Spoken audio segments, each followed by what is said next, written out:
Welcome back, Rabbi Dr. Eliezer Brodt. It's a pleasure to be here with you for part 3 of Choshen Mishpat throughout the ages. We've already touched on the Beis Yosef, Ramah, Marshal, Lavush, Taz, started the Shach, and we are here for a continuation of the Shach. We're going to get to Ketzos and Nesivos today. We would like to thank our anonymous sponsor who is dedicating this episode as a refuah shalema for our Victor Binyamin Ben Perel from it, and Leila Nishmas Miriam Bas from Menachem Zev. Her neshama should have an aliyah. Before we begin, I would just like to mention Rabbi Brodt's new series, Musings of a Book Collector, where Rabbi Brodt talks in short form about various svarim that are out there that have come out. The short form episodes are available on the All Torah platform. For longer, more in-depth episodes, you have to visit Rabbi Brodt's website, eliezerbrodt.com, his own website with his name. There'll be more information how to access those episodes. Rabbi Brodt, before you begin Choshen Mishpat, do you want to add a word or two about your new series? Yeah, we'll just say that the short episodes that are hosted on Oldaf are basically, sometimes they'll be about 3 svarim, 2 svarim that are new. Sometimes it'll be about 1 sefer a little longer. And then really the in-depth episodes are behind paywalls. You have to look at my website. We already released we're the beginning of a series on Rosh Zalman Orbach and the Moriyesh. Episode number 1, episode number 2 is about to be released, and some other episodes already are up, and more are going to be put up shortly. Okay, so now we're going to begin with Choshen Mishpat. We're going to begin the episode of about Choshen Mishpat, episode number 3. So last time we were talking about the Shach. We're just going to mention a few more brief things of the Shach. The Shach really needs hours upon hours because he wrote so much. But one of the things I mentioned last time, I believe, is that the Shach got many askamas for his work. So, and the question, why is that so? So a theory of mine, although it could be dead wrong, is that he was publishing at a very young age. And D'Lamaisa, it's not so pashut to publish a halacha sefer at a young age. At later points in time, there was even a chayrim about publishing svarim, halacha svarim at young ages, or other svarim. People were not so comfortable to give it. So here we have this young person coming in to write this massive work on these areas of halacha, mamish complex areas of Shulchan Aruch. So he made sure to get extra haskamas to and that he was worthy, etc., etc. That's what they obviously say when I quoted some of the Lashonis last time around. He got them at the Yerid. I think, spoke about this in the past. Now, one of the questions which requires a big arichus, we mentioned already last time that people were, it's a pella, and out of yoin, there's no answer to this, how such a young person was able to put out such a work that even today, if people decided to do such a work, they would never be able to come to it. There's no good answer. But there's a fellow, Rabbi Shua Inbal, that in the discussion about this, he deals with a different question, which also requires a lot of iyun. Is one of the Shach's Rabbeim was a person known as the Rebbe of Heschel. Obviously, he wasn't Hasidish; it was way before Hasidim were around. And this person was, by all accounts, was off the charts, going Olam, one of the Gedolah HaYeshivos at that period of time. And what's interesting is there's very little real material of his that survived. And the question is why? Was it pshat that he didn't write? Halacha, or even the stuff in the Chedushim, it's also a certain type of limud, which known as pilpul, whatever that means. So there's a theory that he wants to throw out that Avada, he proves it a little bit, but that Avada, the main limud of the Rebbe of Heschel and his Beis Medrash, including his Talmud, the Shach, and many other great Gedolim, was also halachadik and everything. And when the Shach emphasizes in a few different places that everything he wrote and did was with Pilpul Chaverim, was with this Beis Medrash. Okay, could be, but I don't buy into this theory. I buy into much more that somehow he did it himself. Avada, he had Pilpul Chaverim. Avada, he spoke it over, but it's not a good answer. But kedai to look at this fascinating material that this Yeshua Imbal put together, where he deals with in depth about the Rebbe of Heschel. It could be found, the most updated version of his is in his work that just recently came out, Bevavais Einai, Chelik Beis. Okay, now the bottom line is what relates to us, which is what I built up from the first episode of this series and the second episode of the series, is that the Marshal has a tremendous impact that's not noted by most people, and he too had a tremendous impact on the Shach. quotes him hundreds and hundreds of times.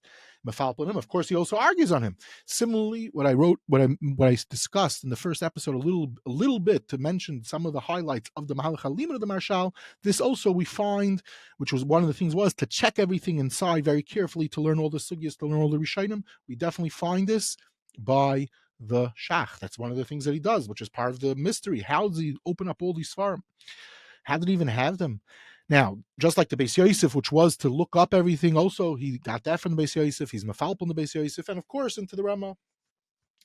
Already in the first episode, I mentioned Rabbi Ephraim Zal Margolis marvels at the library of the Shach, how he made his effort to get the Sefer Trumas, which was rare. And throughout going through the work of the Shach, we see how he has the Rishonim, whatever was available at the time, Ashkenaz and Sfarad. Chuvas, he brings tons of Chuvas for him, and this is before the Knesses HaGedolah comes out. Now, a lot of times, it's at the end of a sif, you'll see a list of Chuvas for him, and it's unclear what it is. It seems to be like a card catalog of his. This is because as it's known, the Shach is parts of the Shach seems to be unfinished. Bottom line is, this is a chibur with tons of amkus, and it's a mystery how it was written. He also writes many different klalim, and we know about the in his work, which Meirei HaYra and Lamdanim both have a field day with it. There's also the chibur of his Takvakain, which relates to this. Okay, and two last points relating to this story is as follows: in 1992, somehow while the Shach is being worked on by Machane Yerushalayim, Machane Efraim, whatever you want to call it, whatever the story behind that is. Bottom line is, someone discovers a ksav yad of the Shach on Choshen Mishpat. What the exact story, how they find it, is still unclear, even though it was published and they wrote up about it in the newspapers at the time, but it's very vague. Somehow they found it, and it cost them a crazy sum of money until they were able to raise the funds to publish it. And Lamaisa, they say it's unbelievable what it changes in Tahavan and the Shach, so many different things. And a little bit in the academics that are Isaac and the Shach, they also try to talk about it a little. Bottom line is, my theory is, just like in recent years, someone went ahead and bought Reb Chaim Kanievsky's Ksav Yad on Yerushalmi, and they gave it to Hebrew University to put it up online. And today, if anyone wants to, you can learn Reb Chaim Kanievsky on Yerushalmi with all his agais, beautiful online. It's there. You just have to look at it. So I feel that they spend so much money. They already published the material. They should put it up online, make the Ksav Yad accessible, and then people will be able to mamish penetrate to see what's going on, what was added, what's all the different things. Sometimes, even though they spent a tremendous amount of time with Talmidei Chachamim to be icing in it, but there's still I'm sure there's plenty more that could be done. Okay. Anyway, this is just a R of mine. Take it or leave it. It's no problems. Now, the last question to discuss just briefly is, we have the Shach and we have the Taz. So who's the halacha like? Is there anything like that? Is there any such klal even? So the way I set it up in the previous episode is, who was the Gadol Adar at the time? Was the Taz. He was the Rosh Hashiva. He had the Talmidim. He was the Gadol Adar and halacha and everything. So what happens when you have a machlokes, the Taz and Shach? It plays out both in Yeridei and in Choshen Mishpat. Are there any klalim to this? So it's interesting is that this is also a question. This Yeshua Imbal has an article in his article where he has all about the Shach and the Taz, where he tries to touch up the machlokes and about them, fascinating information, which was also published originally in Yeshurun and then in his work Bavos Einai. So he tries to deal with it. The first article about this that was really written was by the great Rosh Hashiva of Kaf HaChaim in Yerushalayim, Rabbi Yaakov Chaim Sefer. So he has a whole article about it. Someone asked him this question, that someone told him that he heard a shmua that whenever there's a machlokes between Taz and the Shach, we pass like the Shach. So he wanted to know, is it right? Is it true? Etc. So Rabbi Chaim Sefer Kiyadua, who does not use a computer, he's very proud of this. He's incredible yeda in Kol Torah Kula, Chuvas, you name everything, halacha, svarim, everything, and he prolific writer. He's been writing for years and years and years. So he writes tons of marmakaimis about the galus of the Taz, how the place can look at him and everything. And one has to look through all these quotes to see if really there is a clear answer. But one thing is that he brings, and others bring this also, there's a Chuvas Eila Shmuel from Prague in the Times of Night Yehuda, where he says some type of thing like this. He says that when you learn, he says like this, that the Kabbalah was that an Oruch Chaim would go like the Magen Avram, Yeridei it's the Shach, Even Ezer it's Alpi the Beis Shmuel, Choshen Mishpat it's Alpi the Sma. So that's an interesting cloud, but the question is, he's publishing this in 1823, and the question really is that really a true klal? And I'm not going to mention all the different marmakaimis about it, but l'maisa, when one learns, I do hope to discuss this more in Mirz Hashem in a series that I'm about to begin releasing, which is relating to the Mishnah Berurah and the Oruch HaShulchan, because there I hope to talk about the HaYeshivos of the Taz in a more intense way, based on other stories and rumors that people say about the Taz. But anyway, the bottom line is I don't really think there's a klal. I think it plays out in different areas. Certain times it's the Taz, certain times it's Shach, and they both were considered throughout the Dairis. Everyone broke their heads on to understand them, and Ada Yain they still do. Okay, continuing our story. So obviously there's much more to talk about the Shach and the Taz. Maybe one day we'll return to this. Now, continuing our story of Choshen Mishpat is the Knesses HaGedolah. So the Knesses HaGedolah is born in 1603. He dies in 1673. So what's known is that this person, he goes ahead and he publishes, based on a massive library of his, a work which the Chidah, when he refers to this, says that no Moirei HaYra bothers, with a play on words, or what he's being miramas to, mean to say you make sure, if you're a Moirei HaYra, to open up the Knesses HaGedolah for the vast material that he brings down we have on Dalach Shulchan Aruch. Now this Reb Chaim ben Abesti, who the Machkar is fascinated with him for other aspects, his relationship he was in the time of Shabtai Tzvi, but as a Pesach, as I said, from the Chidah and onwards, unbelievable the impact that he has. We're not going to go through we're not going to go through this at all, but just to mention a highlight is that basically he had this massive library, and when we're talking about what's going on is like this. The Beis Yosef, we already discussed in the first episode, is taking about massive amounts of material that he had. But after that, tons more are still coming out. So what's going to happen? You need to update the Beis Yosef, so to speak. L'mashal, he says he gets kisvei yad of the Radvaz. Later on, he gets more Chuvas Achronim of the Gedolim of the Ben of the Dar of the Beis Yosef. That wasn't around. The Beis Yosef couldn't see it, but now it plays a role in halacha. I mean, say the story continues. Halacha doesn't stop after the Beis Yosef. So one of his things that he was doing was to collect all this information to make it accessible for people, and it played a very important role in Dalach Shulchan Aruch. So this is one of the chiburim, important chibur that the Olam that learns Choshen Mishpat is well aware of. Okay, we continue with the next chibur, which is the Olam HaYeshivos. They're very familiar with it. It's the Machane Efraim. Who wrote this? Rabbi Ephraim Navon. He's born in 1677. He dies in 1735. So he's mamish. If we're looking at the dating, right when the Knesses HaGedolah is nifter, here we get Rabbi Ephraim Navon. But Kitzer, the Chidah writes about him. He was a Gaon Olam. He's a very special person. He was on the Bezdin of Mishnah Lamelech, and he wrote a chibur. Says the Chidah, Machane Efraim, the Chachmasai ubikiyosai nikar mesifra hanoira. Then he says, not only that, Shamanu niflois mitayrasai ubikiyusai v'chasidusai. So these are not stam words. Elsewhere he writes, it's a sefer nifla b'charifos ubikiyus. So these are obviously the Chidah for me is one of the paiskim of when he says something about a gadol, it's mamish based on his expertise and being familiar with the gadol and the sefer, etc., etc. Now, this work is not published by Rabbi Ephraim Navon himself. It's published a few years after his nifter by his son, who wrote the Kiryat Melech Rav, also a great Gaon. And bottom line is, this chibur becomes and remains one of the tremendous chiburim in the areas of Choshen Mishpat. And the Olam HaYeshivos Adayim also learns it. Rabbi Chaim Seifer, who we just spoke about, he publishes in the 1960s a chibur on the Machane Efraim called Tzion Yaakov, where he has a massive amount on going through the whole Sefer with footnotes. Now the point is, it's not like today, he has Eitzah Chachma Bar Ilan. He has hundreds and hundreds of footnotes of all the diyunim that Achronim have in the Sefer. Mamish incredible Chalishas Adas to see what he does there.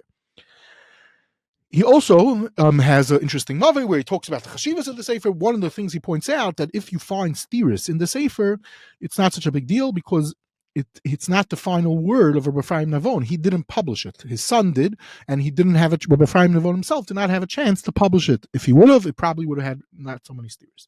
Another point is, he says, although many Achronim did have it and use it, especially in the Olam HaYeshivos, some Achronim, he points out, such as the Pri Megadim and the Chassam Sofer, which I found very interesting, did not have this work. Okay. And just to mention three other Marmakaimis about this, Lamashal, the Stei Chemed, when he writes about him, he refers to him, he says, Migdoilei Chachmei Asfardim, with unbelievable awe about him.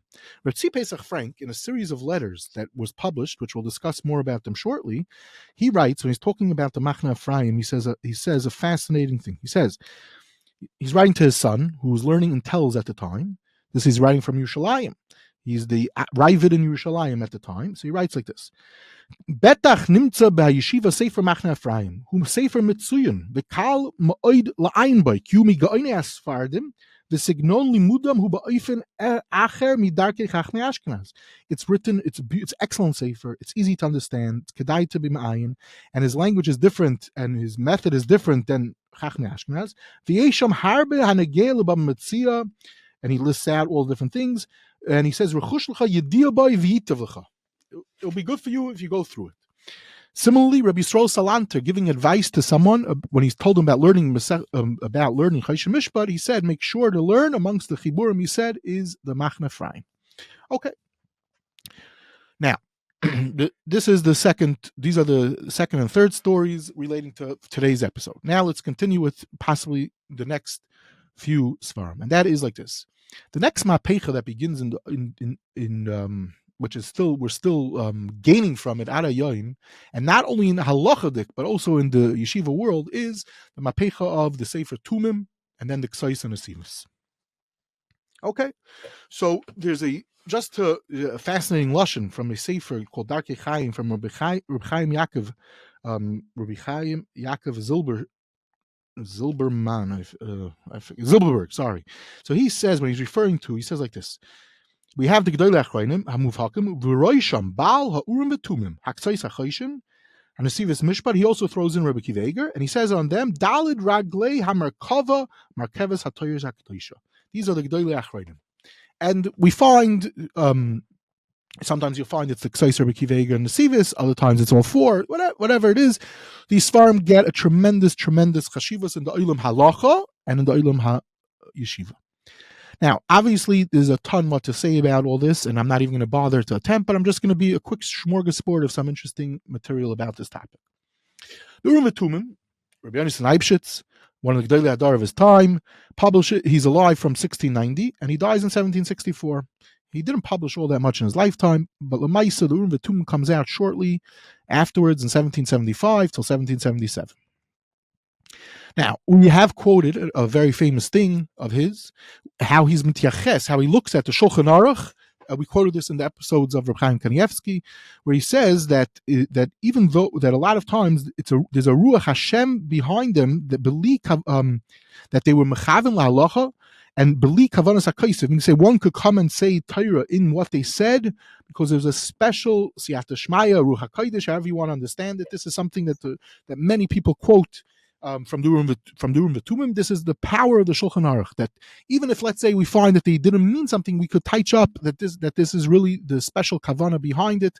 They had the Ramah and the Shulchan Aruch. They had this power when they write this. Things that people say it on other gedolim, but this is what his approach to the chashivas and the importance of the Shulchan Aruch. Now, he deals with in his Akdama that he wrote for Kreisi Uplesi, which is his work on Yeridea.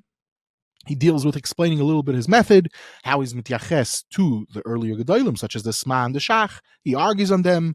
He defends the Shulchan Aruch and the Ramah from them sometimes. But the question that I'm going to talk a little bit about is, he's one of the Gedolei Rosh Yeshivos of his time, and he's famous for giving all the shiurim. The question is, how was it accepted? Now, you have to understand, at that period of time, there's a lot going on against him, and they heard about it. Everyone heard about the different things, the rash and all the different pulmusim that were going on in his lifetime. But Lamaisa, we see something fascinating.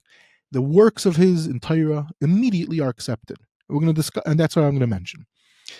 Lamashal, a Talmud of his, Rabbi Eliezer Orbach. So they recently published materials of his, including his shiurim that he took notes on, Rabbi Yonasan Eibshitz's shiurim that were relating to the Urim V'Tumim. They published this recently. They published the Hagayis of Rabbi Zal Meltzer, one of the great Gedolei Rosh Yeshivos from before the war and after the war. And in one of the new editions, they have an incredible collection of all the Gedolei Achronim after the Urim V'Tumim is published, how they handle and they deal with the Sefer. And then we're going to talk about the Ketzos and Nesivos, which are also published right after this. The starting of the conversation many times is from the Urim V'Tumim. So you see immediately there's a tremendous chashivos, but not only chashivos, people are learning the Sefer nonstop. Is there anyone that opposes the Sefer? So there is a famous story that the Radal says over B'Shem the Gra from reliable sources, that one of the Talmidim of the Gra was blown away, was very impressed by the Urim Tumim, and it seems like he mentioned it to the Gra, that he likes it so much. And Lamaisa the Gra said to him, tell me over a shtickle, and from the Sefer, and bottom line was he basically destroyed it and showed that it's not so pashut, and this is used as a famous piece about the Gra's approach that you have to learn just Hapi the Rishayim and Pilpul. Now, obviously, there's a lot to say about this. What does it mean, the Pilpul? What is Pilpul? Words that are always said over, and it requires a very long explanation what it means, because it changed over the times. What was the Gra upset about, even with the Rumatumim? Because why? And what I'm about to say is like this. Many Gedolim start using the Sefer. L'mashal, someone that was very close to the Gra Ubeis Midrashay, the Chai Adam, and his work, Chachmas Adam, quotes the crazy Uplesi Halacha L'maisa dozens and dozens of times. Now, the crazy Uplesi of Rabbi Yonasan and the Urim V'Tumim is the exact same style as he writes in his Akdama that was published that I mentioned earlier. L'mashal, a gadol such as that Deres, he writes about his father, how he knew the Tumim mila b'mila bal peh. Now, what's the chiddush over here is that Deres' father, that Deres, these are people that they associated themselves with the base medrash of the Gra, being people into the Gra Torah. Similarly, the Nachas David, a Talmud Muvak of Reb Chaim Volozhiner, quotes the Tumim all the time and handles it. The Netziv, the Oruch HaShulchan and Halacha L'maisa, who's Ish Volozhin also, we see them using the Sefer and they're using the Halacha L'maisa. Okay. I did find that at one point in Telz, the Tumim was locked up in the library. They didn't want the Talmidim to have access to it. You had to have special permission to use it. Okay, but it wasn't because of any against it. It was just they had some type of cheshbonos behind it. Now, the question will go further. The Ketzos, who's the next work that causes a major mapecha, he's in 1745 and he dies in 1812. He writes another sefer which has a tremendous impact also in the Olam of Mishpat and the Olam HaYeshivos Bechlal, the Shav Shmaitza, which is published in 1804. This is written by Rabbi Leib Heller. When does he publish the Ketzos? 1788, and the volume 2 is published in 1796. Okay. L'maisa, one of the chedushim of the Ketzos was to use Rishonim that were just starting to come out. What do I mean? You have to obviously listen to, I have to plug myself. This in season 2, we spoke about 6 episodes with Ruchaim Kanievsky, how the explosion of Rishonim began. This is the time it's beginning, and Ketzos is one of the first people to use it. L'mashal, everyone knows one of the most famous Ketzos, where he deals with about shlichus for mitzvahs. He handles, what's he handling? The whole question starts with a Taisis Rid. How many people are using Taisis Rid? It came out earlier, but it wasn't so used. But many Rishonim, he was very into using the Rishonim, being medayik in them. He also, as I mentioned, he was very into the Tumim. Now, when does the Ketzos start becoming used? That's a question I'm about to get to. Now, there's a younger Ben Doiroi of his, is the Nesivos. Nesivos, which we devoted a whole episode to discuss and which we'll hopefully release very soon. So, as follows. He's born in 1770 and he dies in 1832. His work is published in 1809. You open up the work and you see he's being mityaches, mamish, handling barichos with the Ketzos. And the Olam HaYeshivos, everyone knows, there's always a machlokes. It's a machlokes between Ketzos and Nesivos. The Ketzos saw it and he responded. So there's a whole deal about the Mashayv and Nesivos, and one was published, and then the Nesivos answers back, and all this thing. I'm not going into the whole story, but what was the yachas between the two of them? It's very friendly. They knew each other. I believe they even met. And the point is that it was done in a kavadika machlokes. It was not an attack or anything like that. Okay. 2 other ideas relating to this. Some of it I spoke about in the episode on the Nesivos, which will release soon. But number 1 is the Chazon Ish I came across. Someone asked him, it seems, while he was icing Choshen Mishpat, someone asked him, "Who's bigger?" Or I guess. Who's bigger? Says the Chazon Ish, I love this answer. He says, Kulam sarfei maila, mali malach Gavriel oy Michael. But Kitzur, the Chazon Ish was not even taking a stance. Both of them are Gedolei Olam, and pretty much that is what the evidence seems to show. I recently came across that my grandfather, Rabbi Aryeh Spitz, in his Zecher Aryeh, writes that there was a Yeduadik Messiah in his time from Rabbi Yitzchak Hanan Spector that said, the man de pasuk negen Nesivos HaMishpat chashiv ketoya b'dvar Mishnah. That's a very powerful statement. I mean, say, and this is something that I documented in the past. The tremendous impact that the Nesivos had in Olam Halacha, because he wrote on many other areas besides just Choshen Mishpat. Okay, fine. So far, we're still not answering the key question, which is, how does this sefer, or the Ketzos, the Nesivos, and even the Tumim, how does it get to the Olam HaYeshivos and become so popular? So there's a lot of mechgar written, not enough, but there's an attempt at least to penetrate a little bit about the HaYeshivos of the Ketzos and Nesivos, starting with Ramesh Tzinovitz. Then there's a fellow professor, Dr. Noam Samet, who's a Magachir also, who wrote a doctorate recently on the Ketzos, which is supposed to come out as a book soon. Again, this person that I quote often, Yehoshua Imbal, he wrote Barichos. He's a Torah Talmud Chacham, who's holding, it's clear he's holding in Ketzos and Nesivos very, very well. He wrote a lot about them also. And then there's also some information found by Professor Shlomo Zalman Hevlin and earlier Rav Tzair. They try to explain, to map out the chashivas of these svarim, and I'm not going to even bother to comment, because this is something that every yeshiva guy has their opinion and their take. I'm just going to talk about one nakuda, which is, who brought it to the Olam HaYeshivos? How did this become such? These are the svarim, mostly the Ketzos and Nesivos, but even the Tumim. So the world says over that it's tells, and it gives this particular credit is Rabbi Eliezer Gordon, Rosh Hashiva of Tells, that he brought it to the Olam HaYeshivos. Okay. Rabbi Eliezer Gordon, Rosh Hashiva of Tells, 1841 till 1911, when he dies tragically. A lot has been written about this great guy. In Rabiner has a whole book about him. Yaakov Mark will mention a little bit about him. He learned in Tells, knew him personally, and The Making of a Gadol from Nosson Kamenetsky has fascinating material about this great guy. One looks in his chuvas, even not only in his shiurim, but in his chuvas, we see he's handling the Ketzos, mamash. His son-in-law, who comes from Rosh Hashiva and Tells, Rav Ram Yitzchak Bloch, you open up his shiurim, you see the Ketzos is being handled keseder. Rabbi Yaakov Mark, who I just mentioned, who's a Talmud of the yeshiva, says it became so known that everyone that with Rabbi Eliezer Tells and the Ketzos, that they would joke about, how does a bacher and Tells know a pasuk? It's through the Ketzos. And everyone always used to associate it. Lamashal, there was these academic, who at the time he wasn't an academic, who learned in Tells, Dinari.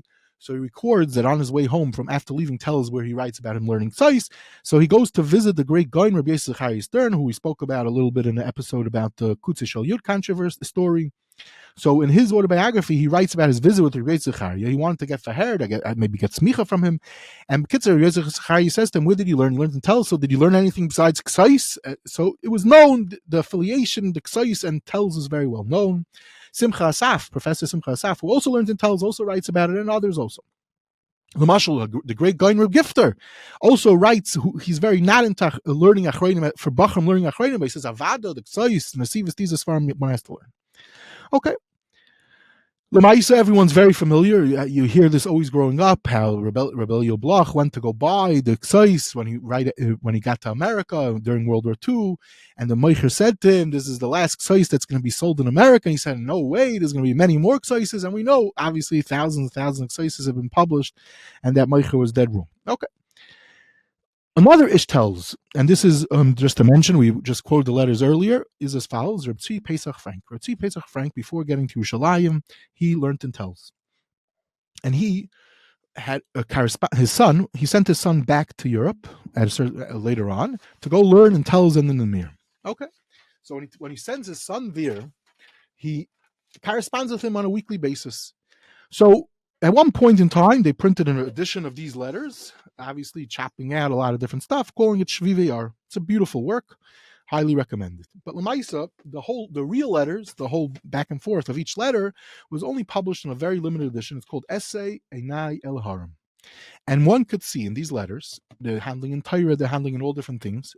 Incredible stuff to see a yachas between a busy father and his son, keeping up the kesher, and lots of fascinating things are going on in the letters. But one of the things that, there must be 20 such letters, when he's telling his son, make sure you learn Ketzos and Nesivos. Keseder, they're handling and learning the whole time back and forth. Make sure, again, this is going on for years. While he's in Europe, make sure you learn the Ketzos and Nesivos. Keseder. At one point, he's learning Masechtas Yivamis. He says, don't tell me that there's no Ketzos on Masechtas Yivamis. So what are you supposed to do? Open up the Mafteach and you'll see there's plenty of Ketzos that are negay this Masechta also. Make sure to learn Ketzos and Nesivos. Bekitzer, they say over a story, which we can now verify exactly, that the Minsker Gadol, when he was visiting Tells, he said even the fields of Tells you could feel the ksais over there. Okay. So the question is, this is evidence. So they say, okay, this is how it got there. The question is it really true?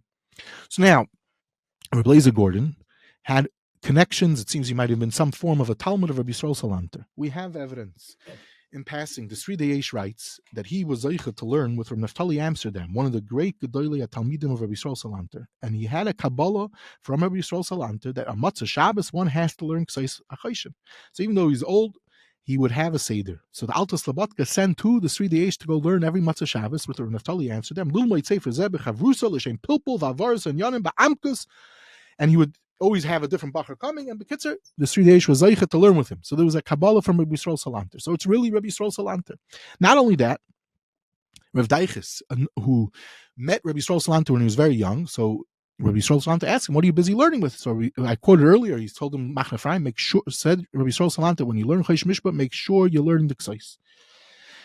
And we find in the Sefer Pri Yitzchak from Ritzel Petelberg, one of the Gedolei Talmidim of Rabbi Yisrael Salanter, they're quoting the Ketzos. So we see that Rabbi Yisrael Salanter was crazy into this.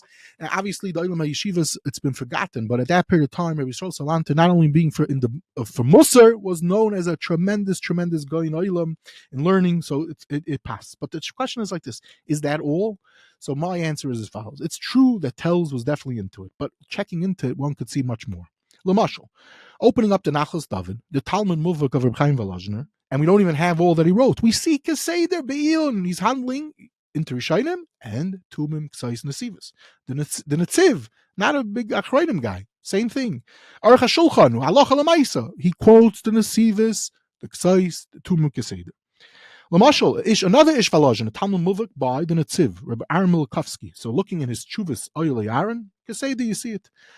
Also, he has live account of the Chabura of Reb Chaim Soloveitchik. At that time in Volozhin, he was zeicha to take part of it. So he said what he describes it, a whole fascinating discussion in its own right.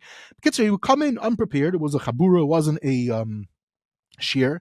And we asked him how did you learn the sugya? And Bekitzer, someone would bring up a kushi chamura from the Balak Sais, and he started handling it. You see that in Volozhin also, the Halei Chelich, they were into this chibur. Checking further, the great Amudei Yar from Rabbi Shua Heller, the Gedolim from Aishashak, Rabbi Yosef Hutner in Olam HaMishpat. He handles all three svarim in his fascinating chibur on Choshen Mishpat. The Pnei Aryeh Chai, even though we don't even have so many chuvas of his Choshen Mishpat, we see tremendous impact of these Gedolei Achrayim. Rabbi Shua Leib Diskin, another great Rosh Hashiva at that time, Rabbi Tzvi Panovizher in Zecher Yitzchak. He Keseder also handles the Ketzos, Nesivos, Tumim, Beseder. Now, earlier on, Rabbi Ephraim Zal Margolis is probably immediately Ben Daireh of the Nesivos, Chaver of the Nesivos. He was also into the Ketzos. It came out right away. He's handling it, and he writes letters to the Ketzos. He's handling Shav Shmaitza. The Sefer, in my opinion, it had an impact right away. People were fascinated by it. Similarly, the Gadol Minsk, I'm very fond of quoting. We find him handling with the author of the book on the Gadol Minsk, Ketzos, and he also wasn't so into Achrayim. We find in Lomzhen, Vardik, Varsha, Hungary, they were into learning the Ketzos. Now, one other maramakim for this is the Levush Mordechai, which is the Rosh Hashiva of Slobodka, Moshe Mordechai Epstein. So he also, I just looked in Baba Kama. It's unbelievable how much he talks about the Ketzos. If one looks at his Hagdama to his Sefer, a fascinating Hagdama to Baba Kama, so he spells out about the Chashivos of the Sefer Ketzos and Nesivos. And then at the end of the piece, giving them major credit for helping the Olam Hasvar, that the Shmaitza Svaru Pilpul Asher Harilanu Rabbi Seina Ketzos and Nesivos Asher Aleim Nucha Loimer Heimech Zira HaToyer Mepipulam Veheim Heiru Lanu Es Haderech Eich Lisnag Bepilpul. A fascinating quote, and it's part of a whole discussion he has over there. And then he says he recommends a bacher Shah Achas B'Yayim Yikvalul Ma'Ketzos. This is one of the Gedolei Rosh Hashivos, Slobodka, eventually Chevron. This is what he says, and he says at the end, cute. He says, "I argue on the Ketzos Nesivos. I'm asking them mechila for arguing on them sometimes too sharply in my sefer." But the point is, they're all learning the sefer. This is everywhere. It's not just tells, but it helps. It also tells us into it. Even I saw a fascinating set of letters between Rosh Shlomo Zalman Auerbach and Rosh Shadron and Yerushalayim. They're also handling it, looking at too much Achrayim. Not same thing. He says, Avada, there's a thing about looking at too much Achrayim, but then what about the G'dolei these type of Svarim, the Ketzos, Nesivos, Avada, that's not in the account. Now, going back to tells, but it's really not true. Rav Gusman says about his Rebbe, who's his Rebbe, Reb Shimon Shkop, that he heard about him, that Moiv Rabbi said, Dainu Reb Shimon Shkop said, and there's others, Rav Gusman says this in other places, is also quoted, other sources that quote this Rav Gusman, Shalomad misifrei Ketzos HaChoshen shal shmaitzu v'avnim eluim. That was his Rebbe. You say not through a particular gadol. Now, even though Reb Shimon Kiyadua is the Rosh Yeshiva of Telz, with Rabbi Eliezer Gordon hiring him at a young age, but he's an Ish Valozhin. So I don't think the linkage, he was into the Ketzos before he meets Rabbi Eliezer Gordon, and I believe Lamashal, he taka has impact. Lamashal, the famous Reb Chaim Shmulevitz. So Reb Chaim Shmulevitz, Kiyadua in Shanghai, one of the farm they printed was a Ketzos, and you know what they found? They found that the last few pages was missing. The Ketzos was missing some pages, so they were nervous. We're not going to have a Ketzos. Reb Chaim Shmulevitz, from his memory, wrote over all those pages. Now, they checked it on after the war. He didn't miss a word. Now, this is not a folklore. You could see the pictures on the internet of this Reb Chaim Shmulevitz's Ketzos. Okay. Anyway, bottom line is, the Olam HaYeshivos, they embraced these Svarim, they learned these Svarim, what they saw in these Svarim. So, as I said at the outset, there's a lot to discuss, way beyond my pay grade. The Olam HaYeshivos, Olam HaRosh Yeshivos, all of them could have definitely many intelligent insight to add to this conversation. Also, look at this fellow Yeshua Imbal, he talks about it. There's a work on Reb Shimon Shkop, which also explains why he was so into this type of lumdus, from this fellow Shai Vosner. Shol Stamfer, in his work about Tells and Volozhin, talks about this a little bit, some interesting material. And then there's a fellow Shlomo Tukachinsky who also talks about the Darchei Halimud of the Olam HaYeshivos, also has some other quotes showing, bottom line is, that these Chiburim penetrated and had incredible impact on the Olam HaYeshivos. Ad Hayoim, it doesn't end. You could see the fancy editions of the Ketzos. Everyone has Ketzos. You learn it. It's Aleph Beis when one is learning. Now, just to be Messiah, just two last works, because obviously we're concluding the episodes on Choshen Mishpat now. So just to mention two more works, therefore, to patter myself, there's many more works to talk about, but we're not going to. You can't have an episode without talking about it. The Bir HaGra, but the Bir HaGra is only published in 1855, which is way after the rest of the Bir HaGra. This is an incredible work. Just one wants to see. Again, the Sefer called Darkei Chaim, he talks about making sure, in general, the importance when one learns the sugya afterwards to learn the Bir HaGra, it's beyond important. Rabbi Yisrael Salanter, in his Hakdama to Tfuna, the short-lived journal that he published, at the bottom he writes how he has a Kabbalah from his Rabbi Yosef Salant, who's a Talmud Muvak by Chaim Volozhin, the importance of learning Bir HaGra. Fascinating Lashonis over there. And Rav Kook, to be mefarish the Bir HaGra, so Rav Kook wrote a work which was published Ber Elio, and another volume came out also of Rav Kook. And there are other works in recent years to be mefarish called Tag Shabbatag of the Bir HaGra on Choshen Mishpat. To be Messiah, one last work was the Oruch HaShulchan. Oruch HaShulchan actually began his series starting with Choshen Mishpat, as he says in Zakdama, Ki Amayk Amayku. And as Reb Zevin writes in his review about Oruch HaShulchan, also he says the Olam couldn't. They were fast. The work pretty much sold out immediately because the Olam HaRabbanim needed a work that was Mesader Halacha L'Maisa, and that's what Oruch HaShulchan did. But there was plenty of other works on Choshen Mishpat. And Mirz Hashem, maybe one day we'll be zeicha to talk about them. Okay, thank you very much. Incredibly fascinating. Lots of interesting material. And whoever's listening to this, they go back to learning the Ketzos, have a different cook, as they say, on the Ketzos. So, much appreciated. Anything to close out with? Any musings of a book collector or anything else you're up to? Anything else to share? No, more than enough. Too much, actually, I said. I hope I didn't say too much. Okay. All right. Thank you very much. Excellent. Bye.